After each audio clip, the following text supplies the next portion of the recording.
नमस्कार दोस्तों। तो हमने आपसे प्रॉमिस किया था कि हम अपने जो नए चैनल है यानी कि यूपीएससी नीव बाय अनअकैडमी, इस चैनल पर आपको इस लेवल का कंटेंट देंगे जिस लेवल के कंटेंट के लिए शायद आप 1.5-2 लाख रुपए खर्चा करके किसी कोचिंग क्लासेस या कुछ आपने ज्वाइन कर रखा होगा।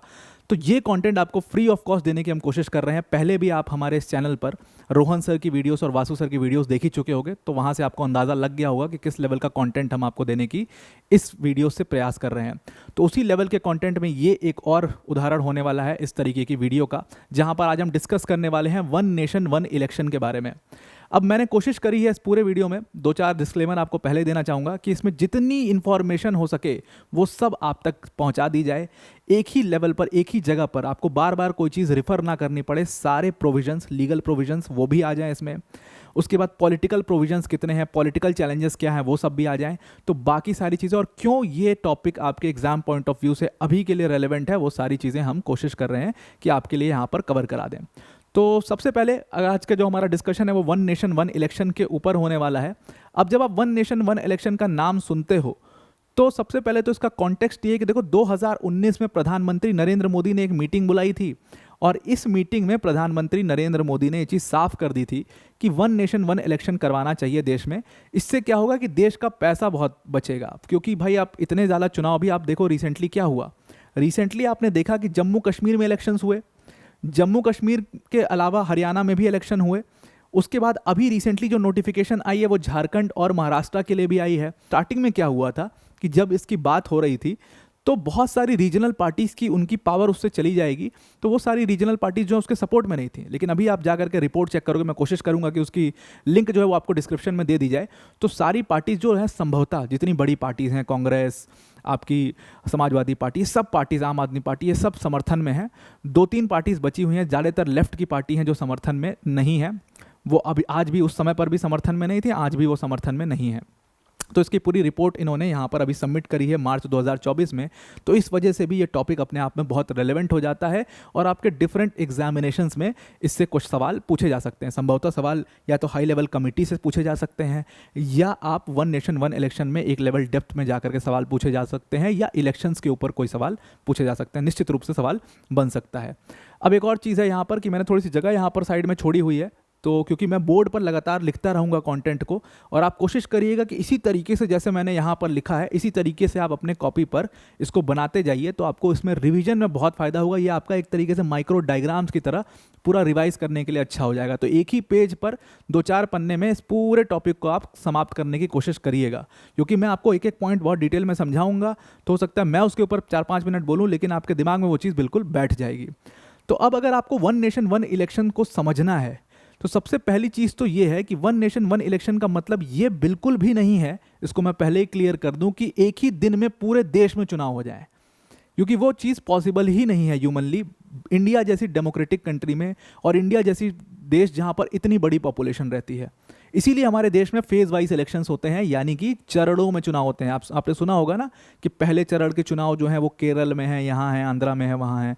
दूसरे चरण के जो चुनाव हैं वो महाराष्ट्र में है, इधर है, पंजाब में है। तीसरे चरण के चुनाव यहाँ पर है, चौथे चरण के चुनाव यहाँ पर कुछ सीटों पर हैं। इस तरीके से फेज वाइज पूरे इलेक्शंस को बांट दिया जाता है, और इसीलिए इलेक्शन जो है वो 2-2.5 महीने तक लगातार चलते रहते हैं। अभी इस बार के इलेक्शन शायद लगभग 43 दिन या 45 दिन चले हैं।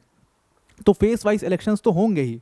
वन नेशन वन इलेक्शन का मतलब है कि जो हमारे डिफरेंट लेवल्स ऑफ इलेक्शन हैं, जैसे सेंटर का चुनाव होता है लोकसभा का, फिर आप स्टेट के चुनाव में आओगे तो विधानसभा का चुनाव होता है। तो ये सब चुनाव बार बार होता है। यहाँ पर आप देख ही रहे हो कि हर 2 साल में जो सरकारें हैं वो चुनाव करवा रही हैं, और हर 2 साल में इलेक्शन मोड में रहती हैं पार्टियाँ। तो वो उससे बचने के लिए एक ही बार में सेंटर और स्टेट दोनों के चुनाव हो जाएं। अब इसके साथ में म्यूनसिपैलिटी और पंचायत को भी स्टार्टिंग में लिया गया था, बाद में म्यूनसिपैलिटी और पंचायत को इस पूरी डिबेट से हटा दिया गया कि वहाँ पे जो सिस्टम चल रहा है उसको वैसे ही चलने दो, उसको छेड़छाड़ मत करो। क्यों हटा दिया गया उसके आगे हम लेक्चर में उसको डिटेल में समझेंगे। तो अगर आपको one nation one election detail में समझना है तो सबसे पहले तो आपको ये समझना पड़ेगा कि हमारे देश में कितने लेवल पर ये चुनाव करवाए जाते हैं। अगर आप लेवल्स को देखोगे हमारे देश में कितने लेवल पर ये चुनाव किए जाते हैं, तो आपको 3 लेवल मिलेंगे। जाहिर सी बात है, एक तो सेंटर लेवल, एक स्टेट लेवल और एक लोकल बॉडीज़।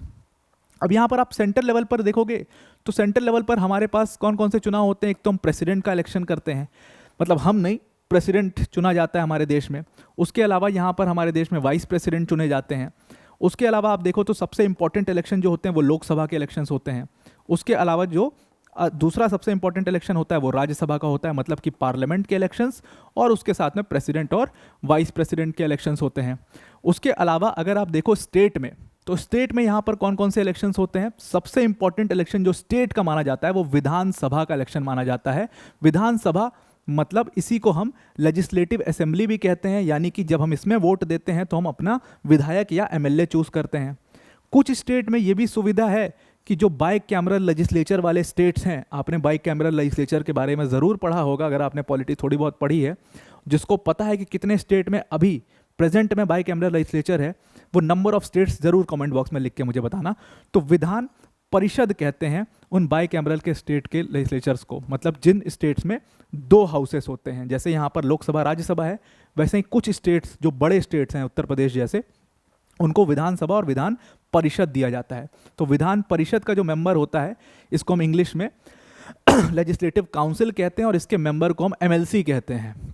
एमएलसी का चुनाव आपने सुना होगा बहुत बार, आपने वोट नहीं दिया होगा ऑब्वियसली उसके लिए, लेकिन आपने इसके बारे में सुना होगा। अब इसके अलावा जब आप देखोगे कि तीसरे लेवल का जो चुनाव होता है वो होता है लोकल बॉडीज़ का इलेक्शन।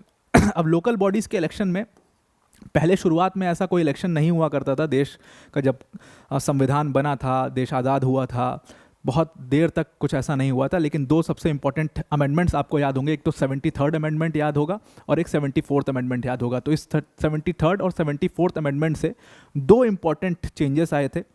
पहली चीज़ आई थी कि पंचायत्स जो हैं हमारे देश में, पंचायत्स बना दी गई और पंचायत के इलेक्शंस के लिए आर्टिकल 243 का इंसर्शन हुआ, और उसी आर्टिकल में फिर हमने म्यूनसिपैलिटी भी ऐड किया 74th अमेंडमेंट से। इसी लोकल बॉडी के इलेक्शन में आप एक और चीज़ यहाँ पर लिख सकते हो, यानी कि जो 6th शेड्यूल के राज्य होते हैं उसमें हम एडीसी के चुनाव करवाते हैं। लगभग पंचायत जैसा सिस्टम ही है, ये एडमिनिस्ट्रेटिव डिस्ट्रिक्ट काउंसिल होता है। तो इसमें आपको 3 लेवल पर यहाँ पर चुनाव दिख जाएंगे लोकल बॉडीज़ के। तो हमारे देश में इस 3 लेवल पर चुनाव होते हैं करीब करीब। तो जब हम 1 नेशन 1 इलेक्शन की बात कर रहे होते हैं तो हम इन सारे इलेक्शंस की बात नहीं कर रहे हैं, हम उन इलेक्शंस की बात कर रहे हैं जो कि डायरेक्ट इलेक्शंस हैं। अब ये डायरेक्ट और इनडायरेक्ट इलेक्शन का क्या नया झोल है? देखो, डायरेक्ट और इनडायरेक्ट इलेक्शन का झोल क्या है? सिंपल सा झोल है। इसमें आपको सिर्फ इतना समझना है कि वो इलेक्शंस जहां पर हम और आप जैसे आम आदमी जा करके वोट देते हैं उसको हम डायरेक्ट इलेक्शन कहते हैं। वो इलेक्शन जहां पर हम और आप वोट देने तो नहीं जाते हैं, लेकिन हमारे जो चुने हुए सदस्य लोग हैं वो चुनते हैं, उसको हम इनडायरेक्ट इलेक्शन कहते हैं। जैसे फॉर एग्जाम्पल, हम कब वोट देने जाते हैं? हम अपने जगह के सांसद को चुनते हैं, उसको हम कहते हैं लोकसभा का इलेक्शन। हम अपने जगह के एमएलए को चुनते हैं, यानी कि विधायक को चुनते हैं, उसको हम कहते हैं विधानसभा का इलेक्शन। तो जब हम 1 नेशन 1 इलेक्शन की बात कर रहे हैं तो सिर्फ हम 2 चुनावों की अभी बात कर रहे हैं, वो की है लोकसभा और विधानसभा। वैसे हम वोट देने और भी किसी के लिए जाते हैं। अगर आप गांव के क्षेत्र में रहते हो तो पंचायत में जाते होगे, अपना प्रधान चुनते होगे, तो उस प्रधान के लिए भी आप वोट देते होगे। अगर आप शहरी एरिया में रहते होगे तो वहाँ पर म्यूनसिपैलिटीज़ होंगी, तो म्यूनसिपैलिटी में आप अपना पार्षद चुनते होगे। तो ये सारे जो मैंने यहाँ पर टिक मार्क किए हैं, बॉक्स बनाए हैं, ये सारे वो इलेक्शंस हैं जो हमारे देश में डायरेक्टली कराए जाते हैं, डायरेक्ट इलेक्शंस हैं। तो जब हम 1 नेशन 1 इलेक्शन की बात कर रहे हैं तो हम इन्हीं चुनावों की बात कर रहे हैं, क्योंकि ये इनडायरेक्ट इलेक्शन से तो बहुत ज़्यादा लेना देना ही नहीं है 1 नेशन 1 इलेक्शन का। क्यों लेना देना नहीं है, इसका मतलब आप समझिएगा। इसके पीछे का कारण सिंपल है कि क्यों 1 नेशन 1 इलेक्शन करवाया जाए। इसका सबसे बड़ा डिबेट क्या है कि देश का बहुत पैसा खर्चा होता है चुनाव करवाने में। खर्चा क्यों होता है? क्योंकि भाई इतना बड़ा डेमोक्रेसी, इतनी ज़्यादा पॉपुलेशन, इतने सारे ईवीएम्स, फिर उनकी सुरक्षा बल, टीचर्स की ड्यूटी लगा दी जाती है, तमाम चीज़ें होती हैं, तो देश का खर्चा उसमें होता है। अब इनडायरेक्ट इलेक्शंस में क्या खर्चा होगा? देश का मिनिमल खर्चा होगा, उतना तो उठा सकते हैं, तो उसके लिए कोई बहुत दिक्कत नहीं है। दिक्कत यहीं लोकसभा के चुनाव में और विधानसभा के चुनाव में और पंचायत और म्यूनसिपैलिटी के चुनाव में मेन दिक्कत यहाँ पर आती है। अब एक बात याद रखिएगा आप कि जब हम कह रहे हैं कि सेंटर लेवल के जितने चुनाव होते हैं, अब इस सेंटर लेवल के चुनावों को कौन करवाता है? ये सेंटर लेवल का जो पूरा इलेक्शन होता है इसको कराता है इलेक्शन कमीशन ऑफ इंडिया, यानी कि ECI। उसके बाद स्टेट के जो जितने भी इलेक्शंस हैं जो मैंने आपको यहाँ पर बताया, विधानसभा, विधान परिषद, इनको भी इलेक्शन कमीशन ऑफ इंडिया ही करवाता है। लेकिन यहाँ पर लोकल बॉडीज़ के जो इलेक्शंस हैं, यानी कि पंचायत, म्यूनसिपैलिटीज़, ADC, ये सारे इलेक्शंस को कौन करवाता है? ये सारे इलेक्शंस को करवाता है स्टेट इलेक्शन कमीशन। अब यहाँ पर दो अलग अलग संस्था आपने समझ ली, एक तो election commission of India election करवाता है और एक स्टेट इलेक्शन कमीशन यहाँ पर लोकल बॉडीज़ के इलेक्शन करवाता है। तो अब वन नेशन वन इलेक्शन को अगर आपको समझना है तो इसके दो मीनिंग हैं, इसके दो डायमेंशंस हैं। वन नेशन वन इलेक्शन का सबसे पहला डायमेंशन है जो कि बहुत जगह आपको कवर्ड नहीं मिलेगा, वो इलेक्टोरल रोल्स का डायमेंशन है। इलेक्टोरल रोल्स यानी कि इसका मतलब क्या होता है? इसका मतलब होता है मतदाता सूची। मतदाता सूची मतलब सिंपल क्या है? मतदाता सूची मतलब आप देखा होगा आपने कि जब आप वोट देने जाते हो उससे पहले आपके पापा या आपके मम्मी जो है वो एक लिस्ट होती है, उसमें अपना नाम चेक करते हैं कि मतदाता सूची में हमारा नाम आया है कि नहीं। बहुत बार बहुत लोग का नाम भी गायब हो जाता है। फिर अगर आप 18 साल के हुए होंगे तो आपने एक चीज़ देखी होगी कि मतदाता सूची में आपका नाम आया है कि नहीं आया है। तो ये जो है मतदाता सूची, इसी को हम इलेक्टोरल रोल कहते हैं। तो सबसे पहला dimension one nation one election का जो है, अगर आपको उसका मीनिंग समझना है तो सबसे पहला डायमेंशन उसका इसी मतदाता सूची के बारे में। क्या होता है ये? आर्टिकल 324 जो है, जो कि डील करता है सारे इलेक्शंस से, इलेक्शंस की पावर से, इलेक्शन कमीशन ऑफ इंडिया क्या क्या करेगा उससे। तो ये आर्टिकल 324 जो है ये पावर देता है इलेक्शन कमीशन ऑफ इंडिया को, क्योंकि इलेक्शन कमीशन ऑफ इंडिया दो लेवल पर चुनाव करवा रहा है, एक सेंटर और एक स्टेट। तो उसको ये पावर देता है कि भाई आप पूरे देश का इलेक्टोरल रोल यानी कि मतदाता सूची तैयार करिए। लेकिन ये हर साल तैयार नहीं होती, एक बार तैयार हुई और उसके बाद उसमें अपडेशन होते जाता है। अपडेशन हर साल, मतलब बहुत सारे लोग होंगे जो 18 साल के हुए होंगे, बहुत सारे ऐसे लोग होंगे जिनकी डेथ हुई होगी तो उनका नाम हटाना पड़ेगा। तो इस तरीके से एक प्रॉपर मतदाता सूची बनती है। फिर वहाँ पर जहाँ पर डीलिमिटेशन होता है, डीलिमिटेशन का मतलब आई होप आप समझते होंगे, डीलिमिटेशन का मतलब होता है परिसीमन। डीलिमिटेशन में क्या होता है? डीलिमिटेशन मतलब कि जो एक सपोज एक एरिया है जो कॉन्स्टिट्यूएंसी कहते हैं जिसको हम, और उस कॉन्स्टिट्यूएंसी को दो भाग में और तोड़ दिया गया, या दो कॉन्स्टिट्यूएंसीज को मिला करके एक ही बना दिया गया, वो जनसंख्या के हिसाब से और उसके हिसाब से होता है, तो उसको हम डिलिमिटेशन कहते हैं। डिलिमिटेशन कमीशन उसके लिए बनाया जाता है और वही डिलिमिटेशन कमीशन एरियाओं का यानी कि कॉन्स्टिट्यूएंसीज में डिवाइड करता है कहाँ कहाँ पर कितनी सीटें होंगी और कितने जगहों पर चुनाव होंगे। तो डिलिमिटेशन हुआ तो वहाँ की नई मतदाता सूची बनेगी। तो ये सारा काम जो है वो इलेक्शन कमीशन ऑफ इंडिया को आर्टिकल 324 से करने को हमारा कॉन्स्टिट्यूशन कहता है। तो एक इलेक्टोरल रोल कौन बना रहा है? एक इलेक्टोरल रोल बना रही है यहाँ पर हमारी इलेक्शन कमीशन ऑफ इंडिया। अब आते हैं दूसरे इलेक्टोरल रोल पे, यानी कि दूसरी मतदाता सूची पर। अब एक और मतदाता सूची बनती है, जैसा कि मैंने आपको यहाँ पर बताया था कि एक जगह पर इलेक्शन कमीशन ऑफ इंडिया करवा रहा है और म्यूनिसिपैलिटी और पंचायत के जो इलेक्शन है वो हमारा स्टेट इलेक्शन कमीशन करवा रहा है। तो यहाँ पर आर्टिकल 243 एक ऐसा आर्टिकल है जिसके अंतर्गत कम से कम आपको 50 आर्टिकल मिल जाएंगे। ये इतना खींचा हुआ आर्टिकल है। Article 243 A, B, C, D पूरा Z तक, उसके बाद ZA, ZB, ZC, ZD ऐसे करके 3 हिस्से हैं इसके। एक हिस्सा जो कि डील करता है पंचायत से, एक हिस्सा जो कि डील करता है म्यूनसिपैलिटीज से, एक हिस्सा जो कि डील करता है कोऑपरेटिव से। तो ये आर्टिकल 243 अपने आप में एक पूरी दुनिया है और उतनी डिटेल में आपको उसको पढ़ने की ज़रूरत नहीं है, बस उसके इंपॉर्टेंट प्रोविजंस आप समझ जाइए तो आपको अंदाज़ा हो जाएगा। तो ये आर्टिकल 243 पावर देता है इलेक्शन का, म्यूनसिपैलिटी और पंचायत का, और इसमें ये पावर देता है स्टेट इलेक्शन कमीशन को कि स्टेट इलेक्शन कमीशन भी एक मतदाता सूची यानी कि इलेक्टोरल रोल तैयार करेगा और वो म्यूनसिपैलिटी और पंचायत में जो चुनाव होंगे उसके लिए रेलेवेंट होंगे। अब आपको यहाँ पर एक डुप्लीकेशन ऑफ वर्क दिखाई दे रहा होगा। डुप्लीकेशन ऑफ वर्क क्या है? अब सोचो कि वोट किसको देना है? वोट मुझे और आपको देना है। हम और आप जो हैं 18 साल के हैं, 18 साल के हो गए तो एलिजिबल हैं। हम ही लोग अपना सांसद भी चुन रहे हैं, हम ही अपना विधायक भी चुन रहे हैं, यानी कि हम MP भी चूज़ कर रहे हैं, हम MLA भी चूज़ कर रहे हैं, और हम ही लोग अपने पार्षद या जो हमारा प्रधान है गाँव का उसको भी चूज़ कर रहे हैं। हम तो सेम ही हैं, हम थोड़ी बदल रहे हैं हर साल। तो उसके लिए दो अलग अलग ऑर्गेनाइजेशन की ताकत यहाँ पर क्यों लगवानी? एक तरफ इलेक्शन कमीशन ऑफ इंडिया एक मतदाता सूची यानी कि इलेक्टोरल रोल तैयार करेगा और दूसरी तरफ स्टेट इलेक्शन कमीशन एक इलेक्टोरल रोल तैयार करेगा। तो जब हम वन नेशन वन इलेक्शन की बात कर रहे हैं तो हम इस चीज़ की भी बात कर रहे हैं कि ये इलेक्टोरल रोल एक ही होना चाहिए भाई। ये जो हमारा इलेक्शन कमीशन ऑफ इंडिया ने एक इलेक्टोरल तैयार कर दिया है रोल, एक मतदाता सूची तैयार कर दी है, उसी को आप इसमें भी चला लो। उसको डुप्लीकेशन करने की क्या ज़रूरत है बार बार? इससे स्टाफ का खर्चा, तमाम फिर घर घर घूम के उसको पूरा तैयार करना, उसको मैच करना, उसमें बहुत सारे टीचर्स की भी ड्यूटी लगा दी जाती है, तो इस सब चीज़ों से नुकसान होता है। तो ये डायमेंशन बहुत इंपॉर्टेंट है। इस डायमेंशन को बहुत जगह पर इसको कवर नहीं किया जाता है, पर जो आज की डिबेट हमारी वन नेशन वन इलेक्शन की हो रही है उसमें ये इलेक्टोरल रोल का भी मामला बहुत ज़्यादा यूज़ किया जाता है, और इस इलेक्टोरल रोल में भी चेंज होना चाहिए। इसके ऊपर भी हाई लेवल कमेटी की रिपोर्ट में मेंशन हुआ है। अब दूसरा डायमेंशन देखते हैं जो कि बहुत ईजी है समझना, वो है इलेक्शंस का।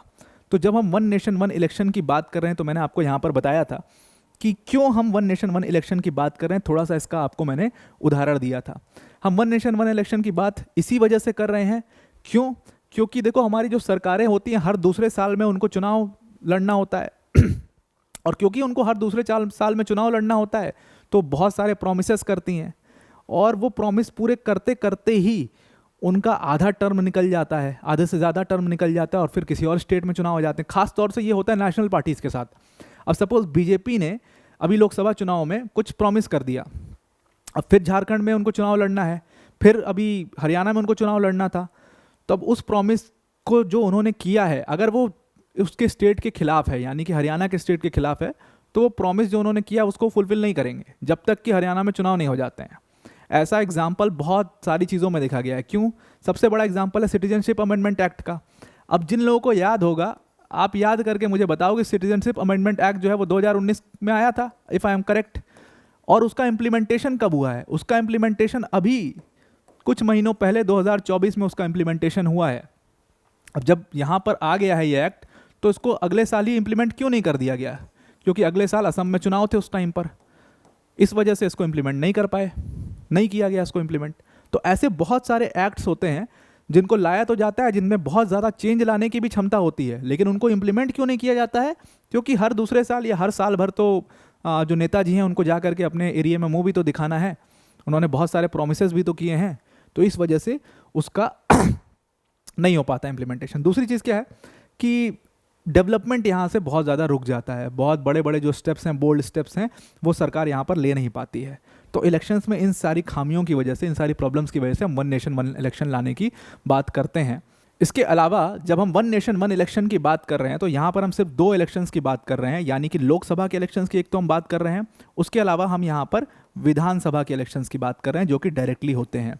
हम म्यूनसिपैलिटीज़ और पंचायत को यहाँ पर इंक्लूड बिल्कुल भी नहीं कर रहे हैं, बिकॉज उससे एक और समस्या आ जाती है। अब देखो स्टेट्स को प्रॉब्लम क्या हुआ म्यूनसिपैलिटी और पंचायत से?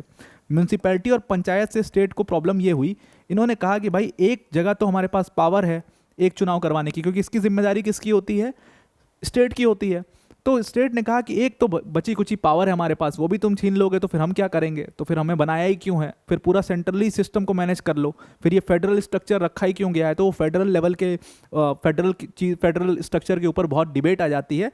तो इस वजह से हम म्यूनसिपैलिटी और पंचायत के इलेक्शंस को अभी आज की जो प्रेजेंट टाइम में जो रेलेवेंट डिबेट है उसमें हमने इसको स्किप कर दिया है। तो अभी हम जब बात कर रहे हैं तो हम सिर्फ लोकसभा और विधानसभा के इलेक्शंस की बात करें, बाकी सारे तो वैसे भी इनडायरेक्ट इलेक्शंस हैं। तो ये मोटा मोटा मीनिंग होता है वन नेशन वन इलेक्शन का। और जब आज की डेट में आप वन नेशन वन इलेक्शन सुनोगे तो आपको ये समझ लेना है कि हम इसी विधानसभा और लोकसभा के इलेक्शंस की बात कर रहे हैं और किसी इलेक्शन की इसमें हम बात नहीं कर रहे हैं। और उसमें एक और डायमेंशन है जो कि इलेक्टोरल रोल्स का भी है। अब वन नेशन वन इलेक्शन के फेवर में क्या क्या आर्ग्यूमेंट्स दिए जाते हैं उसका मोटा मोटी 3 खाका है, एक गवर्नेंस के लेवल पर, एक फाइनेंस के लेवल पर और एक करप्शन। तो सबसे पहले गवर्नेंस के लेवल पर अगर आप देखोगे तो क्या फ़ायदा होगा गवर्नेंस के लेवल पर अगर हम वन नेशन वन इलेक्शन लेकर के आते हैं? इसमें सबसे बड़ा फ़ायदा जो होगा ना वो स्टाफ का फ़ायदा होगा। मतलब कि हमें क्या करना पड़ता है अभी इलेक्शंस में, स्टाफ बहुत लगाना पड़ता है। करीब करीब बताया जाता है कि 1 करोड़ स्टाफ जो है, पूरा गवर्नमेंट स्टाफ जो है उसको इलेक्शंस में हमें लगाना पड़ता है जब जब हमारे देश में चुनाव होते हैं। यहाँ पर सीआरपीएफ लगाई जाती है और सीआरपीएफ आपको पता है कि सीआरपीएफ जो है वो 1-2 दिन पहले इलेक्शन के नहीं लगाई जाती है, वो इलेक्शन से बहुत टाइम पहले सीआरपीएफ को वहाँ पर जाना पड़ता है और तब जा कर के ये इलेक्शंस हो पाते हैं। उसके अलावा आपने सुना होगा कि बहुत सारी जो टीचर्स हैं, जो इंटर कॉलेज के टीचर्स हैं या जो नॉर्मल 5th क्लास तक प्राइमरी के टीचर्स हैं, सेकेंडरी के टीचर्स हैं, उनकी ड्यूटी लगा दी जाती है इलेक्शंस में।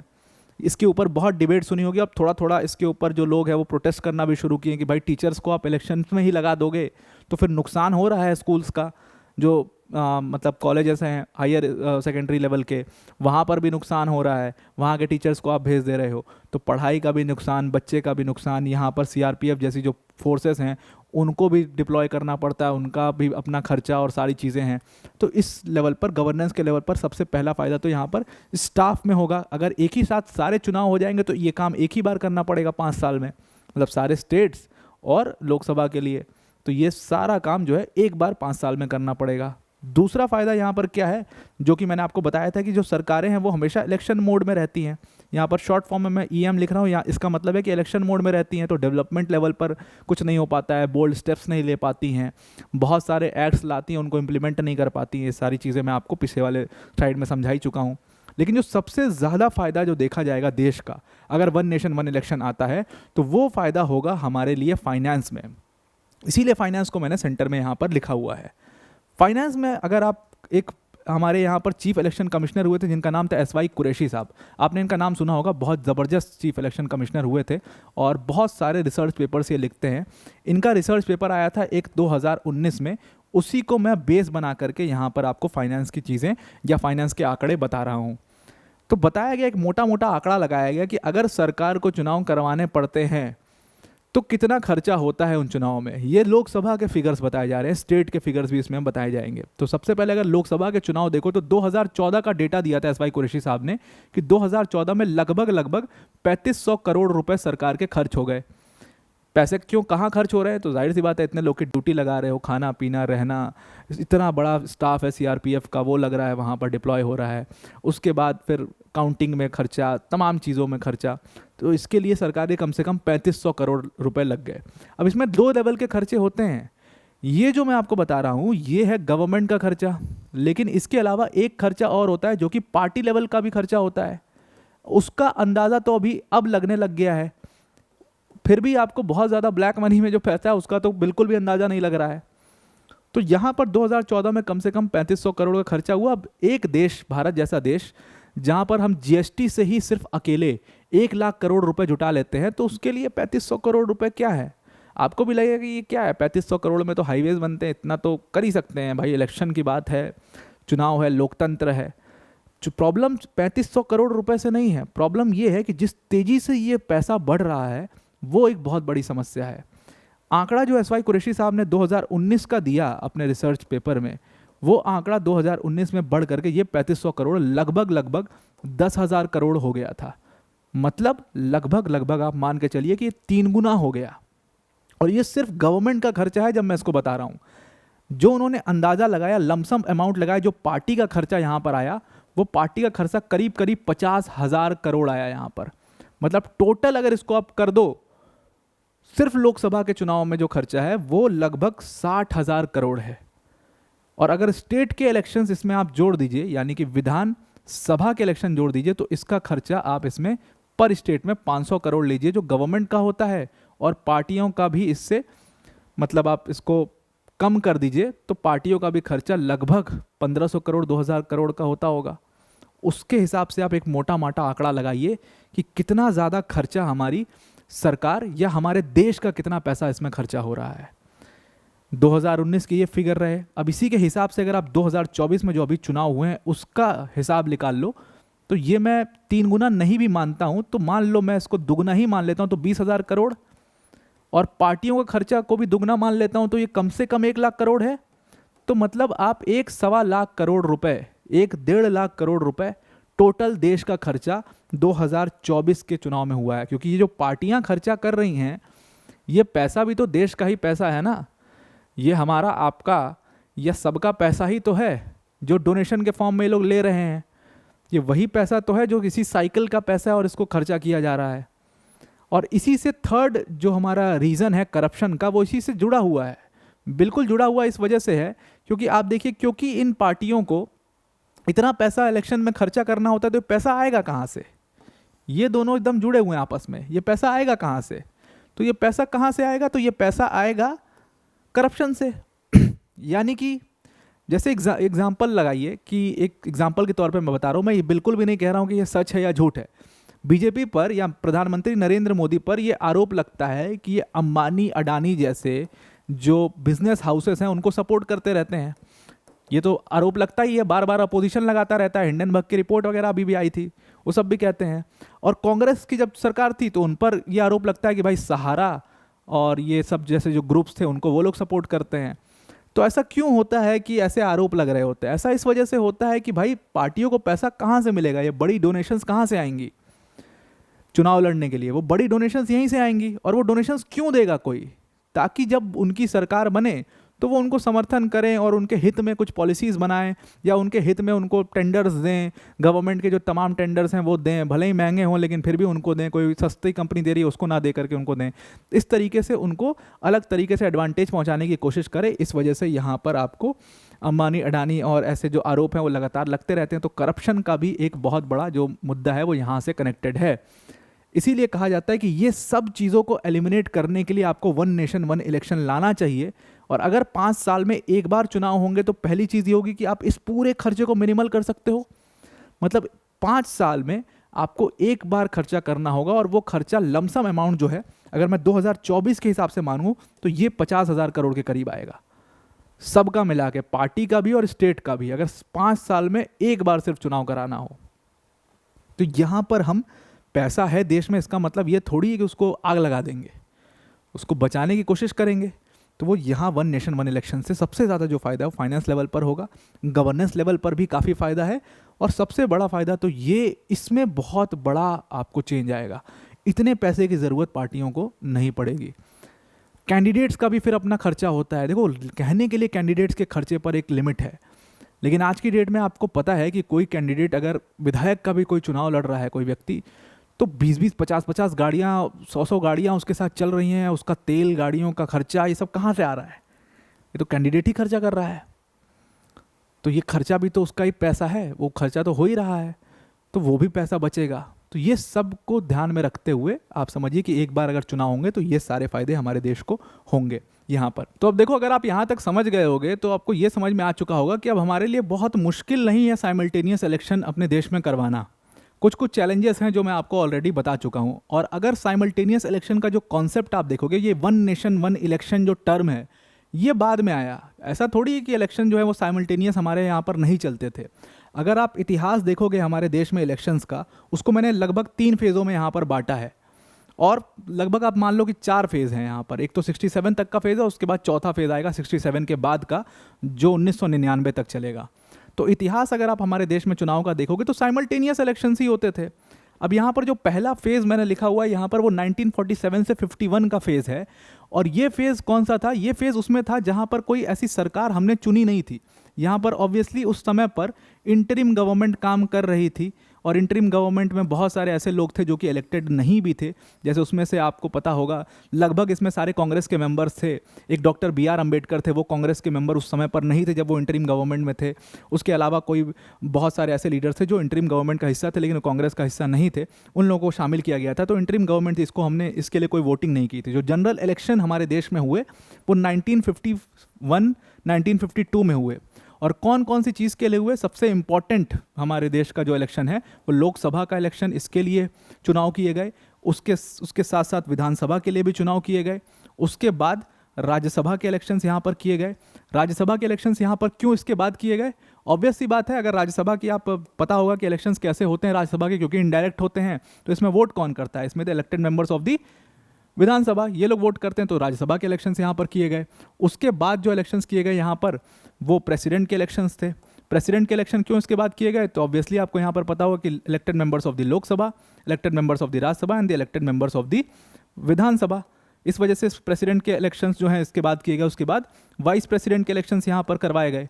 तो वाइस प्रेसिडेंट के इलेक्शंस क्यों यहाँ पर इसके बाद करवाए गए? तो obviously elected members of the Lok Sabha and elected members of the Lok Sabha and Rajya Sabha. तो इस वजह से इस क्रम में इलेक्शंस हमारे यहाँ पर करवाए गए। अब एक और बहुत इंपॉर्टेंट चीज़ है जो मैं यहाँ पर आपको थोड़ा सा बताना चाहता हूँ, वो राज्यसभा से रिलेटेड है। कि आपको पता होगा कि राज्यसभा में प्रोविज़न होता है कि हर 2 साल में 1/3 जो मेंबर हैं उनका टर्म सिर्फ 2 साल का होता है। 1/3 मेंबर एवरी 2 ईयर्स।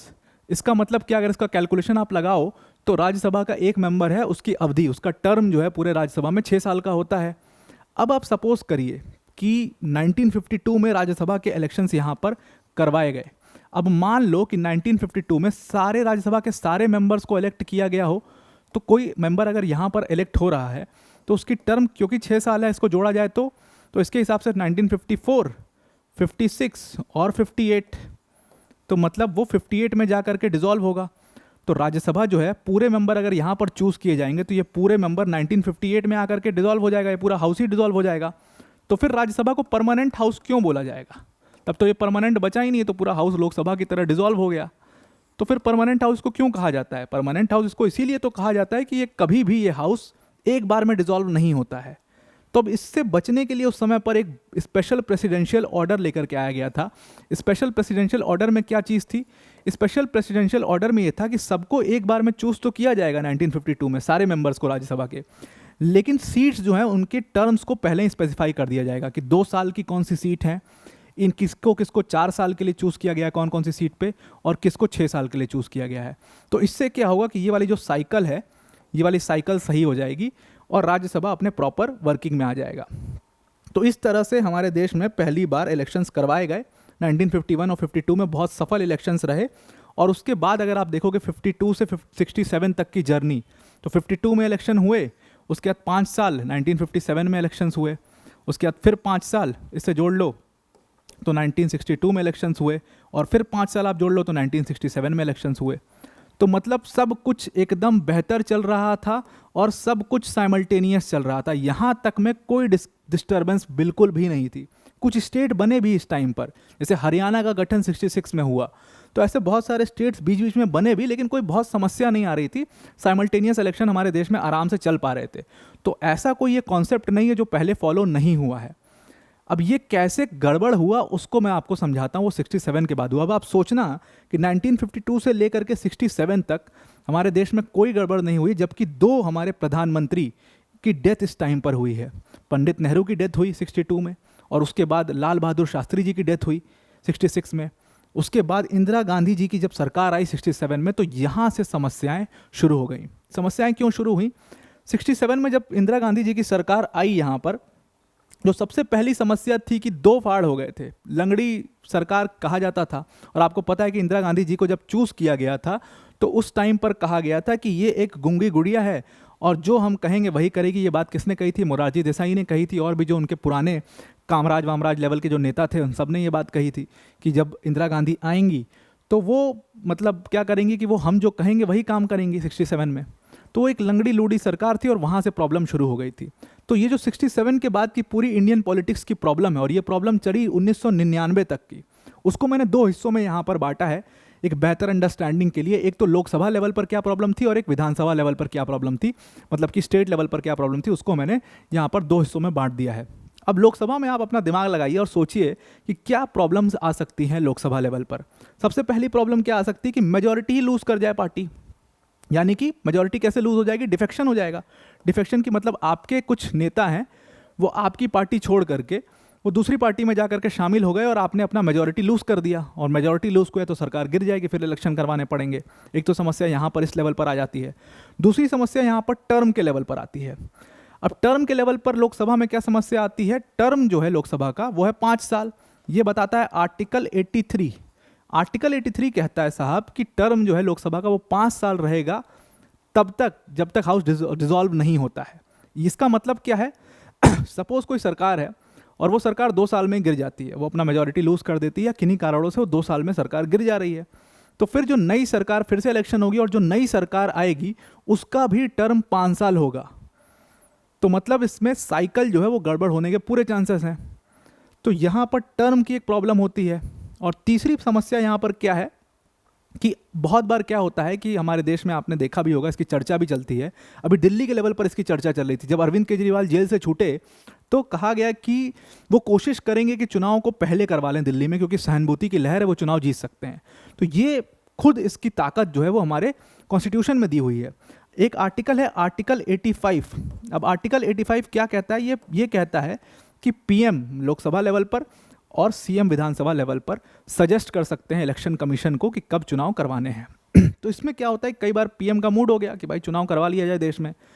सपोज मान लो कि कोई वॉर हो जाती है अभी इंडिया और चाइना की, और इंडिया बुरी तरीके से पटक देता है उसमें चाइना को, तो यहाँ पर क्या फ़ायदा होगा? तो यहाँ पर लोग जो हैं वो भाई कहेंगे वाह क्या गज़ब का वॉर, मतलब क्या इंडिया के क्या बोल्ड स्टेप लिया है प्रधानमंत्री ने हमारे, और चाइना को हरा दिया बुरी तरीके से, जो कि हमारा सबसे बड़ा आर्क एनिमी है इस टाइम पर, उसको हरा दिया। तो प्रधानमंत्री को लगेगा यार अगले साल चुनाव होने, पता नहीं अगले साल लोगों को याद रहे ना रहे, अभी अगर चुनाव करा लिया जाए तो उसका सबसे ज़्यादा फायदा होगा। तो पीएम का मूड कर गया, और अगर मजबूत सरकार है तो पीएम ने सजेशन किया and they have to notify the election, और फिर वहाँ पर इलेक्शन हो जाएगा। तो इस तरीके की समस्याओं की वजह से एक्चुअल में साइकिल में प्रॉब्लम आनी शुरू हुई। ये लूप होल्स जो है ना वो सरकारों ने धीरे धीरे करके खोजना शुरू कर दिया। और क्योंकि 67 के बाद रियल पॉलिटिक्स भारत में शुरू हुई, कांग्रेस जो सबसे बड़ी पार्टी थी उस समय वो दो हिस्से हो गए उसके, एक तो सिंडिकेट का हिस्सा हुआ और दूसरा हिस्सा जो है वो इंदिरा गांधी और ओल्ड जो उनके जो नए नए लड़के थे जिनको यंग टर्क्स कहा जाता था उनका हो गया। तो दो ग्रुप्स यहाँ पर कांग्रेस के अंदर बन गए। इससे प्रॉब्लम स्टेट में भी आई, इससे प्रॉब्लम सेंटर में भी आई। तो अगर आप इसको देखो तो यहाँ पर अगर मैं लिखूँ तो 1967 के बाद जो चुनाव हुए वो होने थे 5 साल बाद, 67 से 5 साल बाद अगर आप लगाओ तो 72 में इलेक्शन होने चाहिए थे। लेकिन इंदिरा गांधी जी को लग गया था कि ये बांग्लादेश का भी प्रॉब्लम अभी चल रहा है, पाकिस्तान जो है वो बहुत ज़्यादा हाइपर एक्टिव है, और मेरी जो ये सरकार है उसमें मैं कोई बोल्ड स्टेप ले भी नहीं पा रही हूँ, ना कोई बोल्ड स्टेप लेने दिया जा रहा है। तो उन्होंने कहा कि ऐसी सरकार नहीं चलानी है भाई, इसको रखो साइड में, और उन्होंने 72 का इलेक्शन 71 में ही करवा लिया। तो पहले तो 1 साल का साइकिल यहाँ गड़बड़ हुआ, ये सरकार 71 वाली चली, उसके बाद क्या हुआ कि 75 में सिचुएशन ख़राब हो गई। सिचुएशन ख़राब हुई तो उन्होंने इमरजेंसी लगा दी, और इमरजेंसी की वजह से उन्होंने एक टर्म अपना 1 साल का और बढ़ा लिया। तो 77 में जा करके फिर इलेक्शन हो पाए। तो यहाँ पर 2 साल का साइकिल देखो आप गड़बड़ हो गया। तो 72 में होने थे, उसका साइकिल 1 साल यहाँ गड़बड़ कर दिया और 1 साल ज़्यादा अपना टर्म चला लिया। तो उसकी वजह से 2 साल का यहाँ पर गड़बड़ हुआ। 1977 में फाइनली सरकार बनी, लेकिन कांग्रेस की गवर्नमेंट यहाँ पर नहीं बनी। क्यों कांग्रेस की गवर्नमेंट नहीं बनी? क्योंकि इमरजेंसी का टाइम था और बहुत एंटी इंदिरा लहर चली हुई थी। जयप्रकाश नारायण का आंदोलन हुआ था, बड़े बड़े उस टाइम पर नेता जो हैं वो निकल करके आए थे, रीजनल पार्टीज़ कई सारी खड़ी हुई थी, जनता पार्टी बनी थी। और इस टाइम पर ऐसा आरोप था इंदिरा गांधी के ऊपर कि उन्होंने इमरजेंसी में बहुत ज़्यादा अपने पावर्स का इस्तेमाल किया है, और जितने बड़े बड़े नेता थे सबको उठा करके जेल में भर दिया। इस वजह से वहाँ पर मोरारजी देसाई की सरकार बनी। मोरारजी देसाई की सरकार के साथ प्रॉब्लम ये थी कि इतने सारी पार्टीज़ मिल करके वहाँ पर उन्होंने अपना सरकार बनाया था कि वो चल पाना बहुत मुश्किल था। और उस समय पर पॉलिटिकल मैच्योरिटी भी उन पार्टीज़ में नहीं थी। नई नई पार्टीज़ सबका गठन हुआ था, कोई इस तरफ, कोई उस तरफ, कोई उस तरफ, कोई ईर घाट, कोई पीर घाट की बात करता था वहाँ पर। तो ये सरकार ज़्यादा टाइम चली नहीं और 1980 में फिर से इलेक्शन कराने पड़े। अब आप देखो कितने जल्दी जल्दी यहाँ पर इलेक्शंस हो रहे हैं। ये एक बहुत बड़ा समस्या हुआ। तो 1980 में फिर इलेक्शन हुए। उसके बाद 84 में इंदिरा गांधी जी की डेथ हो जाती है। 84 में जब इंदिरा गांधी जी की डेथ हो जाती है तो उसके बाद फिर से इलेक्शंस हुए वहाँ पर। राजीव गांधी जी को लगा कि इलेक्शंस बाद में होने से अच्छा है, अभी सहानुभूति की लहर, अभी इलेक्शन करवा लिया जाए। तो राजीव गांधी जी ने जल्दी इलेक्शंस करवा लिए, कुछ महीनों पहले ही। 85 में इलेक्शंस होने थे, लेकिन 84 में ही उन्होंने इलेक्शन यहाँ पर करवा लिया। तो ये इलेक्शन 84 में हो गया। एक प्रॉपर सरकार जो राजीव गांधी जी की चली वो यही सरकार चली, वो 1989 तक चली है। अब इतने सालों में आप देखिए कि सिर्फ एक सरकार है जो प्रॉपर यहाँ पर चल पाई है, वरना कोई ना कोई दिक्कत यहाँ पर होती रही है। उसके अलावा आप देखो 1989 के बाद जो रियल दिक्कत है वो तो 1991 में हुई। 1991 में यहाँ पर वीपी सिंह जी की सरकार बनी। 1991 में 2 बार इलेक्शन हुए। एक बार वीपी सिंह की सरकार आई, वो गिर गई। उसके बाद चंद्रशेखर सिंह बने, उनकी सरकार गिर गई। इलेक्शंस हुए, उसके बाद जा करके फिर एक गवर्नमेंट बनी। वो गवर्नमेंट प्रॉपर चल पाई 1996 तक। उसके बाद फिर प्रॉब्लम शुरू हो गई सेंट्रल लेवल पर। इसके बाद क्या प्रॉब्लम शुरू हुई? वही बीजेपी का पूरा वेव, लाल कृष्ण आडवाणी का उदय, अटल बिहारी वाजपेयी का उदय, इन सब लोग का उदय हुआ। 66 में गवर्नमेंट बनी, फिर 1998 में फिर से एक गवर्नमेंट बनी, फिर गिर गई अटल बिहारी वाजपेयी की सरकार, फिर इलेक्शन हुए, फिर वो 13 महीने चली। तो इस तरीके से करके मतलब आप समझ लो कि इतने सालों में कम से कम 10 से ज़्यादा इलेक्शन आपको देखने को मिलेंगे। तो ये सारा जो सिस्टम गड़बड़ हुआ 67 के बाद, वो इस वजह से गड़बड़ हुआ। इसमें बहुत सारी पावर्स का मिसयूज़ किया गया। उस समय ज़बरदस्त डिफेक्शन होता था, इतना डिफेक्शन होता था कि एक समय पर आज कोई शाम को किसी और पार्टी में और कल सुबह वो आपको किसी और पार्टी में दिखेगा। इस तरीके की प्रॉब्लम्स हुई। फिर टर्म की प्रॉब्लम हुई कि भाई रिमाइंडर ऑफ द टर्म्स की अगर बात होती हमारे संविधान में तो प्रॉब्लम नहीं थी। मान लो कि किसी स्टेट में सरकार है और वो गिर जाती है 2 ही साल में, तो उसके बाद जो बचे 3 साल हैं, जो नई सरकार आएगी वो 3 साल रहे, वो फिर 5 साल पूरा अपना ना करे, तो इससे साइकिल टूटेगी नहीं, इससे सब स्टेट्स, सारा सेंटर सब साथ में चलेगा। लेकिन वो प्रावधान है नहीं हमारे पास, तो उसकी वजह से साइकिल गड़बड़ हो जाती है। इसीलिए आपको इतना उतार चढ़ाव और ये सबसे बुरा टाइम था इंडियन पॉलिटिक्स का, जब इतने सारे इलेक्शंस कराने पड़े और हमारा देश की जो अर्थव्यवस्था थी उसकी हालत क्या हो चुकी थी वो आप समझ ही गए होंगे। क्यों ख़राब हुई थी वो, इस वजह से भी ख़राब हुई थी। इसी चक्कर, इसी सब प्रॉब्लम जो है सेम यहाँ पर विधानसभा में भी थी। विधानसभा में आप देखोगे तो यहाँ पर सेम वैसी जैसी पावर यहाँ पर पीएम को है कि वो सजेशन दे करके चुनाव करा सकता है, तो ऐसे ही एक आर्टिकल है जिसको कहते हैं आर्टिकल 174, और ये आर्टिकल वैसी ही पावर यहाँ पर सीएम को देता है। और ये पावर क्या है कि सीएम जो है वो इलेक्शन कमीशन को सजेशन दे सकता है कि स्टेट में चुनाव कब करवाने हैं, तो ये पावर यहाँ पर है। उसी तरीके की टर्म की पावर यहाँ पर है। टर्म की पावर मतलब क्या कि टर्म कितना होगा विधानसभा का, वो कहाँ मेंशन है, वो आर्टिकल 172 में मेंशन है उसी तरीके का। और ये भी वही कहता है सेम चीज़ की कोई रिमाइंडर नहीं होगा, जो भी सरकार बनेगी वो 5 साल तक चलेगी। और सबसे ज़्यादा जो मिसयूज्ड आर्टिकल है स्टेट्स के प्रति, वो सेंटर जो स्टेट के प्रति यूज़ करता है वो है प्रेसिडेंट रूल का आर्टिकल। ये आर्टिकल है आर्टिकल 356, और ये उस समय पर, ये आर्टिकल बाद में इसमें सुप्रीम कोर्ट का जजमेंट आया था, वो मैं आपको आगे बताता हूँ अभी।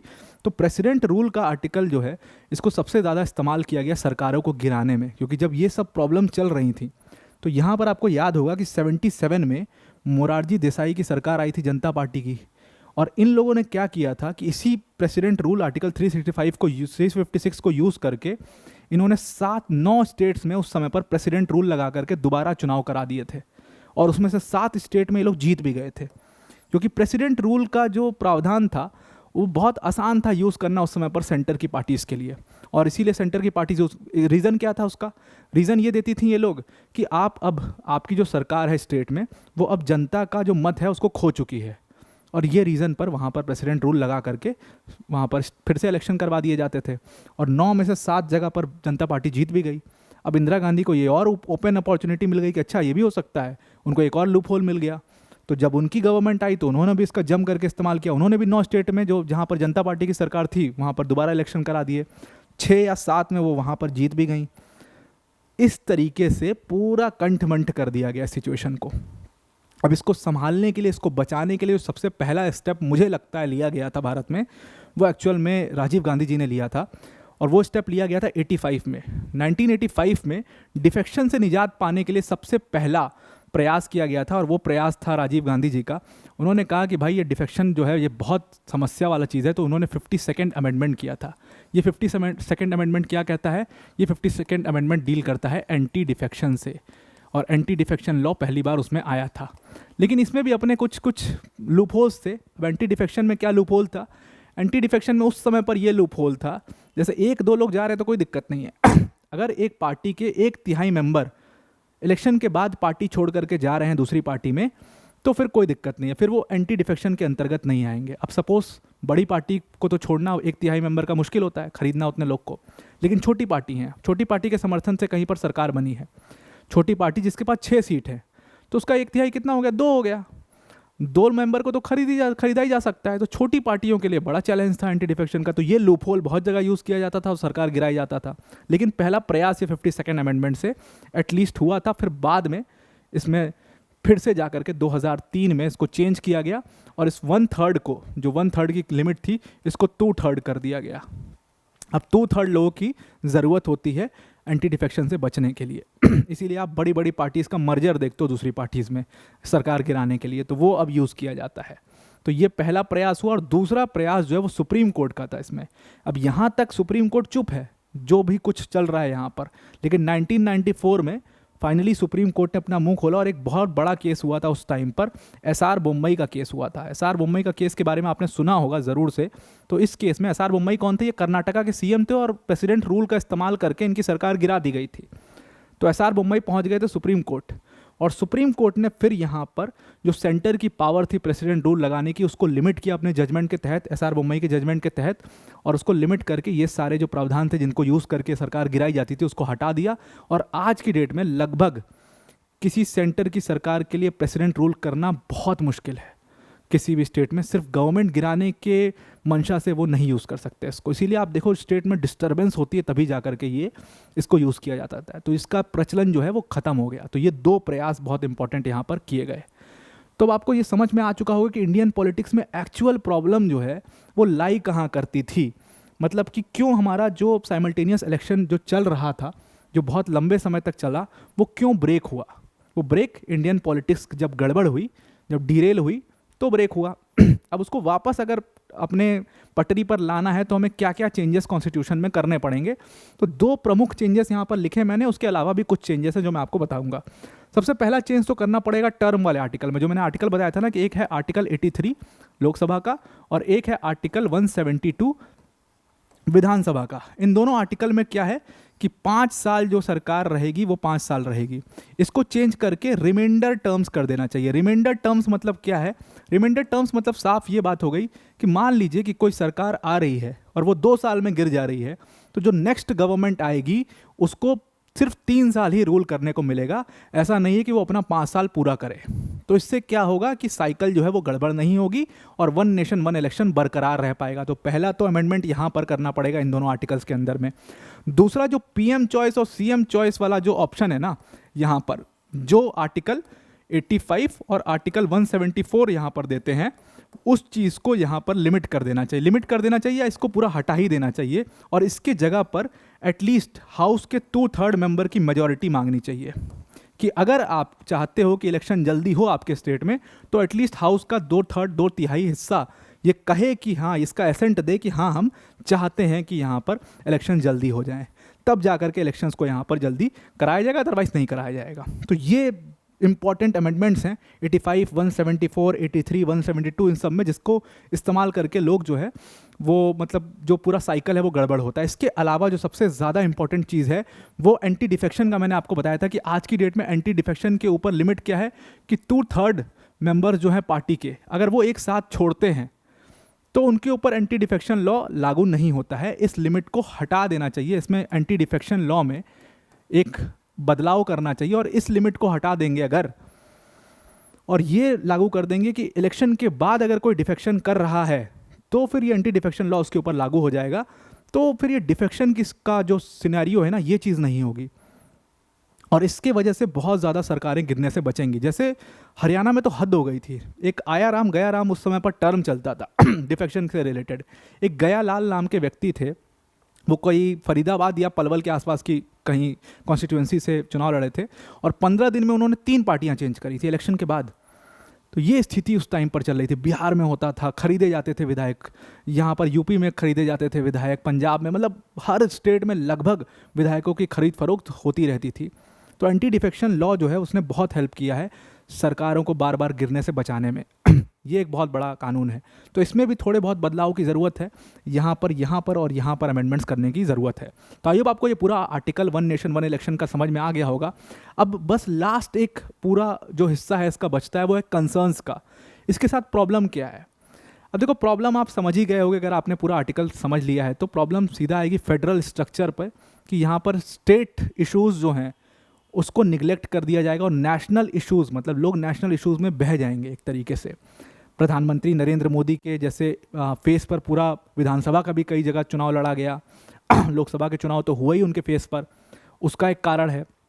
तो सबसे मेजर कारण जो देखा जाता है वो उसी का देखा जाता है कि मतलब नेशनल इश्यूज़ जो हैं वो मेन मुद्दा बन जाएंगे और लोकल इश्यूज़ जो हैं जगह के, सड़कों के, ट्यूबवेल के, ये सब लोकल जो इश्यूज़ हैं गाँव के, इनको कहीं ना कहीं निगलेक्ट हो जाएंगे। इस वजह से 1 नेशन 1 इलेक्शन सबसे जो मेन कंसर्न है वो यही है कि लोकल इश्यूज़ जो हैं वो दब जाएंगे और नेशनल इश्यूज़ इसमें काम में आ जाएंगे। तो आई होप आपको ये पूरा आर्टिकल समझ में आ गया होगा।